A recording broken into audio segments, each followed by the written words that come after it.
It was a humid evening in Atlanta, Georgia, and the city pulsed with a life of its own. People bustled about on crowded sidewalks and car horns blared from the traffic-jammed streets. For Officer Rick Johnson, it was just another evening on duty, filled with the typical mix of minor disturbances and routine patrols. But tonight, his life was about to change. The call came through his radio just after 7:45 p.m.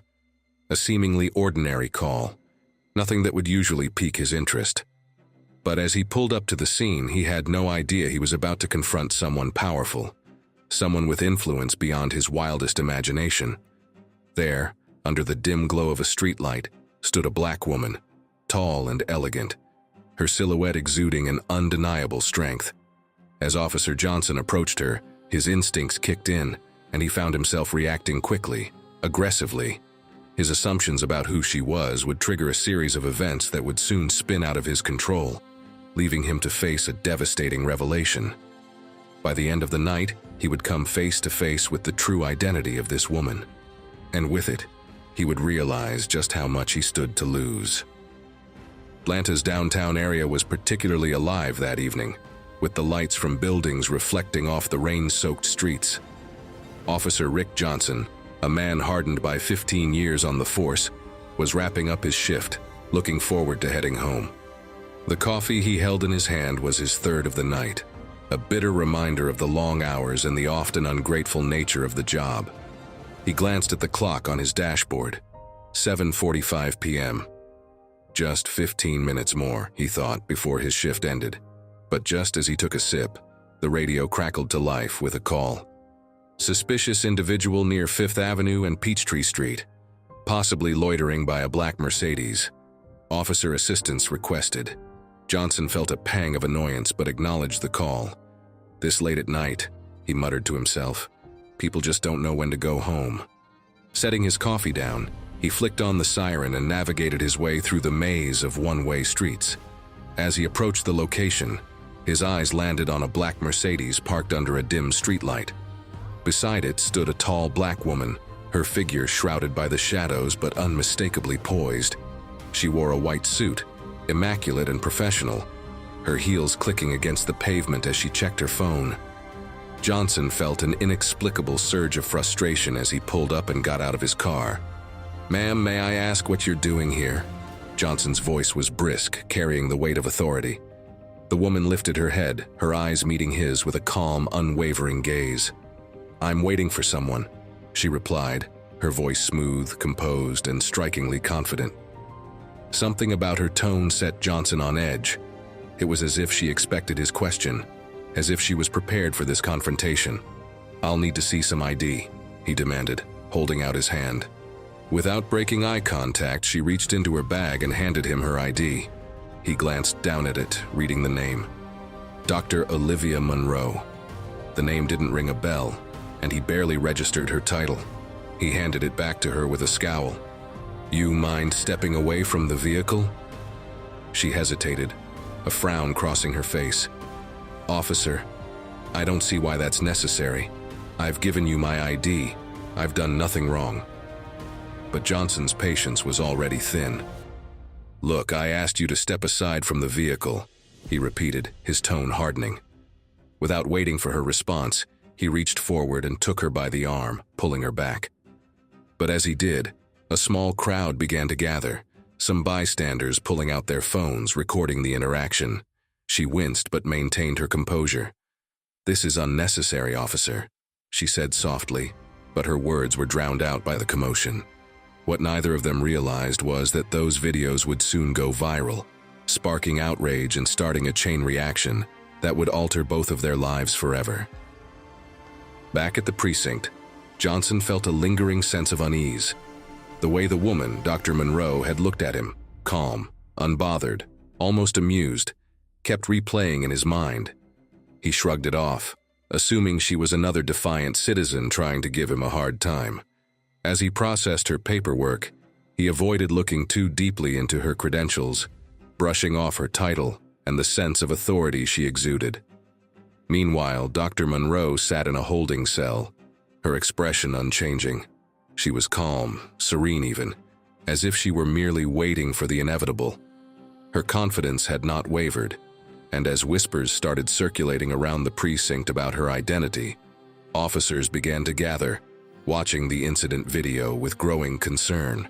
Captain Marcus Reynolds, known for his firm but fair leadership, entered the precinct. His eyes scanned the room, landing on Johnson, who seemed oblivious to the storm brewing around him. The captain motioned for Johnson to follow him to his office, closing the door behind them. "Johnson, did you even look at her ID?" Reynolds asked, his voice low and controlled. Johnson frowned, unsure of the significance. "Yeah, some doctor or something. Why?" Reynolds let out a heavy sigh, his expression filled with disappointment.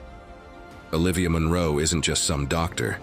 She's the Deputy Attorney General for Civil Rights, one of the most powerful people in the nation when it comes to enforcing laws around police conduct and civil liberties.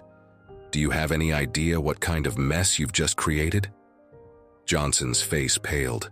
The words echoed in his mind. Deputy Attorney General for Civil Rights.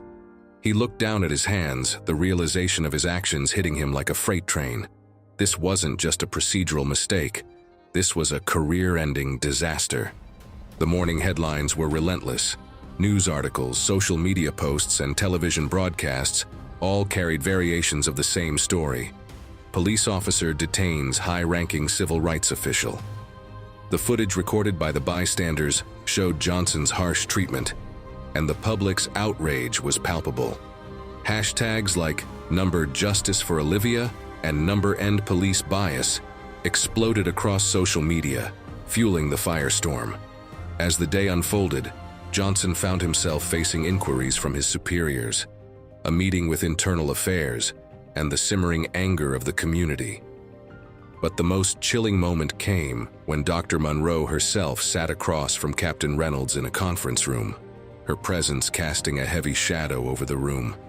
"I want you to understand," she began, addressing the captain but letting her gaze drift toward Johnson, who sat quietly in the corner, "that this isn't about me. This is about a system that enables officers like him to make decisions based on biases they refuse to acknowledge." Her words were calm, but packed with a force that left Johnson's stomach churning. He could feel the weight of her disappointment, a quiet strength that no amount of training had prepared him for. He wanted to defend himself, to explain that he hadn't meant any harm, but he knew it would be futile. In the days that followed, the precinct underwent one of the most intense investigations in its history. Dr. Monroe made it clear that her mission was not vengeance, but reform. She demanded accountability, changes in training, and an overhaul in the department's approach to handling cases involving civilians. News stations across the country picked up the story, detailing the changes she was advocating for, her voice becoming a beacon for those who had suffered similar mistreatment. Meanwhile, Johnson was suspended, pending a full review of his conduct. The suspension felt like a prison sentence, as he became the target of public anger and disdain. Friends avoided him, family members questioned him, and even his fellow officers regarded him with a mix of pity and disappointment. One day, he received a letter in the mail, a single envelope with elegant handwriting scrawled across the front. The return address was from Dr. Olivia Monroe's office. With trembling hands, he opened it, the weight of the message within making him feel as if the walls were closing in around him. "Officer Johnson," the letter began, "I do not hate you, but I cannot allow the actions you took to go unchecked. You serve a community that places its trust in you, and it's your duty to protect that trust. Use this experience as a reminder of the power you wield and the responsibility that comes with it. Reflect on your actions and perhaps change." The letter ended there, but the impact was profound. Johnson found himself reading it over and over, each line striking deeper than the last. This wasn't just about one incident. It was about every decision he'd made, every person he'd encountered, every assumption he'd let cloud his judgment. With his suspension lifted, Johnson faced a choice: return to the force or leave behind a career that had once been his pride. But something within him had shifted, a growing understanding that he needed to change. not just for himself, but for the people he was supposed to serve. He began attending community meetings, listening to stories from individuals who had experienced similar discrimination and bias. He heard tales of injustice, of people wronged by the very system that had sworn to protect them. The process was painful, forcing him to confront his own prejudices, but it was also eye-opening. Dr. Monroe's efforts went beyond reforming the police department. She initiated programs to foster understanding between law enforcement and the communities they served, using her story as a catalyst for change. Slowly but surely, Atlanta saw changes. New training programs, community outreach efforts, and policies aimed at building trust between officers and civilians. Johnson saw her at one of these events, her calm, authoritative presence a reminder of the consequences of his actions. She spoke with dignity, her voice steady as she recounted her experience. He watched her, understanding that her strength came not from a desire for revenge, but a deep commitment to justice. For Officer Rick Johnson, redemption was not a destination but a journey. He spent years rebuilding his life, learning from the people he had once dismissed. And as he walked the streets of Atlanta, he carried with him the memory of that night, a constant reminder of the power of respect, humility, and the courage to change. For Dr. Olivia Monroe, her ordeal became a symbol of resilience and hope. Her work in Atlanta served as a model for cities nationwide, proving that even the darkest moments can lead to growth and understanding. And as she continued her fight for justice, she inspired others to believe in the possibility of a world where respect was not demanded, but freely given.